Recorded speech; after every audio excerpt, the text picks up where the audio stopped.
The first sign that you might have been in Thailand so long that you are starting to turn Thai is that you have developed Thai hand gestures and you have stopped using your Western hand gestures.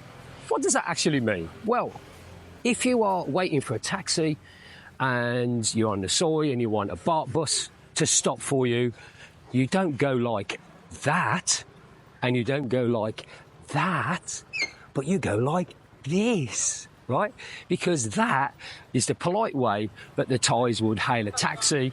If you want a member of staff to come to your table, you don't go, come here, you don't go like that, you go like this, because this is very polite, because we're not pointing our fingers at the Thais. And another thing is pointing, right? I used to work in a go-go bar. I was the manager. I wasn't on the stage in my G-string, you'll be pleased to hear. And guys used to come in and say, Phil, I really like a member of staff. And I used to interrupt them. And I used to say, without pointing, can you let me know who it is? Because they're about to go, oh, it's that one over there. And I go, no, because pointing is seen as a very, very negative gesture. It's accusatory. You've probably seen all the videos and photos from police stations where there are people that have been accused of a crime and the victim is standing over them and the perpetrator or the accused is down low and they are pointing at the person. And it is an accusatory sign. Thais don't do it. If you ever see a Thai pointing at you, it is very negative. And I had somebody doing this to me the other day, pointing at me, like to make a point really of their argument when they were pointing at me. And I felt very kind of funny because I'm turning Thai and I didn't like being pointed at. There are the obvious things about body language, if you like. Don't touch people on their head. Their head is a very sort of holy, sacred part of the body. So if you saw like a small child, wouldn't pat them on the head, maybe touch them on the shoulder, or best don't touch them at all. And also the feet on the table. I saw somebody doing that the other day, and they were actually somebody who's been in Thailand a long time, and they were putting their feet on the table. So if you have developed Thai hand gestures, it means that you maybe, just maybe, you are turning Thai. The second sign that you might have been in Thailand so long that you are turning Thai is that you drink your beer with ice. It's definitely a no-no in Western culture. I do understand actually that sometimes people are now drinking cider with ice in West. I don't know, I haven't been there for a long time, so I don't know. But Western people like their beer very, very cold, served without ice. I know you Australians like your tinnies and your stubbies really, really cold, and we try to do that in my bar, the pub. But it's really difficult sometimes to get through to Thai people when they're working for you. That it's really important that the beer is cold, that the temperatures are maintained in fridges and things like that, because they won't just serve it with a glass of ice. You're not going to drink it with a glass of ice. So if you order a beer and then a glass with some ice, you know that you are turning Thai. And I have to say, as far as beer is concerned, there's a thing about when you go out with a few friends, you had a meal and then the meal's ended and you're going to have a few beers and you order those big bottles of Chang or bottles of Leo, and the waitress won't take the empty bottles away. And I've always wondered why that is. I think it might be because as the evening goes on and more lager is drunk, it might be that they want a sort of physical thing to show how many bottles you have actually ordered, so there's not an argument at the end of the day. It also might be actually a face thing. They don't take the bottles away, they just leave the bottles, let them mount up. It's a face thing. Look at us, we've spent so much money, we're having such a good time. It could actually be a little bit of a warning as well. It's like, we are this pissed, right? We have drunk this many beers, right? Stay away from us. So if you have developed Thai beer etiquette, then I would say maybe it's a sign that you are turning Thai. Number 3 is cutlery. I got really, really anxious the first time that I came to Thailand. It was 1996, and this was before the internet and before YouTube. And I didn't know, and I assumed that all Thai people ate with chopsticks. So I was literally going to pack a knife and a fork and a spoon because I had no idea, because I thought, oh, I can't master chopsticks, I'm no good at it. Right, I'll starve to death. Well, as you know, Thai people eat with a fork and a spoon. And if you have a condo here or wherever you live and you have 0 knives, and at one time somebody needs a knife and you are hunting around in drawers and you can't find one because you've become Thai, you don't need a knife anymore. There is this very traditional sort of way that we lay the table in the UK. I'm not sure whether this still happens these days in the modern era. Knife, fork, spoon. Not so here. In fact, they don't lay tables here. They keep all the cutlery usually in a little box or something at the side of the table. And that is so that, there aren't creepy crawlies and flies and stuff getting on it. On the subject of chopsticks, the Thais do use chopsticks, but they will use chopsticks usually to eat things like soup. Yes, you heard me right, soup. What they'll do is they'll order the noodle soup and then they'll pick up the individual bits of stuff that are floating in the soup and the noodles with chopsticks. It's a lot easier for them. And they'll eat sushi with chopsticks and stuff like that.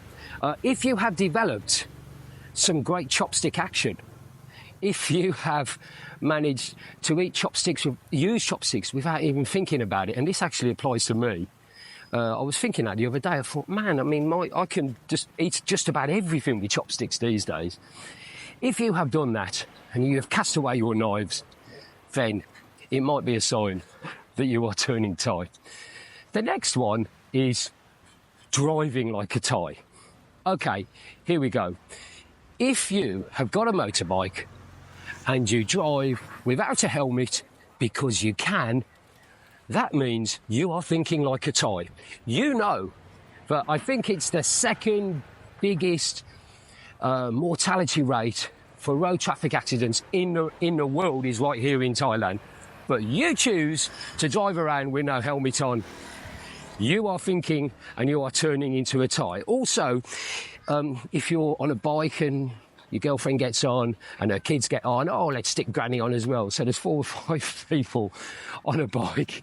You would never do that in the West, but you're doing it over here because you can, and you are turning Thai. If you know all the shortcuts, if you know there's a intersection of 2nd road and 3rd road. Now by me, I know that shouldn't actually happen, but it does. And there's a flyover. And if you know that if you turn left and right and left again, it means you don't have to wait the traffic lights, right? And you do that all the time. You are turning Thai because you are knowing all the little shortcuts as well. So, driving like a Thai, please don't hire a motorbike. Just if you just see on holiday, don't hire a motorbike. Just get taxis everywhere. It's so easy and so cheap. But if you do, please wear a helmet. Don't drive like a Thai. But it is a sign that you are turning Thai. Another one I've thought of, and it's that you refer to places that you're going, or place names or names of shops, for example, the Thai way. So you won't say, oh, honey, I'm just popping out, I'm going to 7-Eleven. You'll say, honey, I'm just popping out, I'm going 7. Or there used to be a shop, I think they've rebranded them now, called Family Mart. Go Family. Or if you're going to Central Festival, or by Sentan, or Terminal 21, by Terminal. If you are shortening place names, it is a sure sign that you are turning into a Thai. And here it comes, right? Trigger alert, right? I'm going to use the P word. Pattaya! Right. If you say Pattaya the way that the Thais say it, and spell it, to be honest, it is a sure sign that you are turning Thai, right? That is a huge trigger for many, many people in the comments. People have unsubscribed because of the way I say Pattaya in a silly voice, even though the silly voice is actually speaking Thai, right? But if you do that, if you use place names the ways the Thais use them, then it is a sure sign that you are turning Thai. Overuse of Buddhist amulets. I've got to be very careful about what I say here, because Buddhist amulets are very holy, not really a piece of jewellery, but they're things that you wear around your neck. You've all seen them. Some of them have an image of the Buddha or a holy monk. It might even have a piece of hair, bone, teeth of a holy monk inside it. They are swapped and sold, bought and sold for many tens of thousands of baht and even more by Thai people, and Thai people wear them very proudly. If you are one of those people that has like a big string of them around here, that might be a sign that you are turning Thai. I think it looks a bit strange. I don't know what Thai people are thinking. I've stopped trying to work out what Thai people are thinking a long time ago, but I think Thai people think it looks a bit strange as well, especially on a farang, right? And by the way, if you ever are given one of those to hold or to touch, be very careful about it. It's a very holy object. Don't put it in your pocket. That part of the body is very negative. Put it in a top pocket here, or just hold it. It's very, very important. So, overuse of Buddhist amulets is the next one. Another couple before I go. If you get really, really agitated and excited when you feel droplets of rain hitting you, and you can feel that it starts to rain. Now, if you've got a sixth sense about when it's going to rain, when we're in the UK, I mean, basically, it rains 24 hours a day in the UK. You should know that, right? Little drops of rain mean nothing to us. But if you get that feeling in Thailand, and if you feel it from the wind changing direction or picking up, but you think it's going to rain, that is a sure sign that you are turning Thai. Rain can be very, very difficult for Thai people, because a lot of the people here in Pattaya, I've said it again, are from agricultural areas of Thailand. Some of their houses can be just corrugated iron, and if it rains very heavily, it can be washed away. It can be very important for crops if you're harvesting, or it rains at the wrong time. It can really severely disrupt their income. So rain is really important to the Thais. But if you have developed that sixth sense and you know that it's going to rain, it is a sign that you're turning Thai. And finally, I'll say this finally, if you have changed your name, or you use your name, or you say it in a different way. For example, I've got a lot of friends called Richard, right? They call themselves Richard. If your name is Paul with an L on the end, and you say Paul, because the Thais can't say anything with an L, or they have a few problems saying anything with an L on the end, right? It's not in the Thai language. Again, you've changed your name. Or if you, for example, your name is Michael and you call yourself Mickey Mouse, or Mickey, or, I don't know, your name is James and you say James Bond, you give yourself a bit of a nickname. That is a very, very Thai thing to do. So another sure sign that you've been here so long that you are turning Thai. If you have any examples that you want to add to my list, please let me know in the comments down below. If you would like to meet me, don't know why, I'm at Le Pub on Soy Diamond. My bar is open from 4 p.m. every day. I'm usually there at 4 p.m. Please come and say hello and have a drink.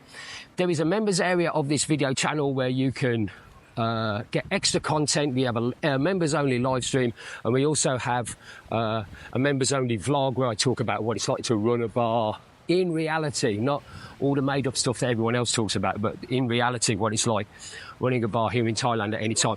Membership starts from just £2 a month. If you want to come in and become a member, I'd be delighted to welcome you. But for me, in sunny Pattaya, thank you so much for joining me, and I hope you will become a little bit Thai in the near future as well. But for me right here today, bye!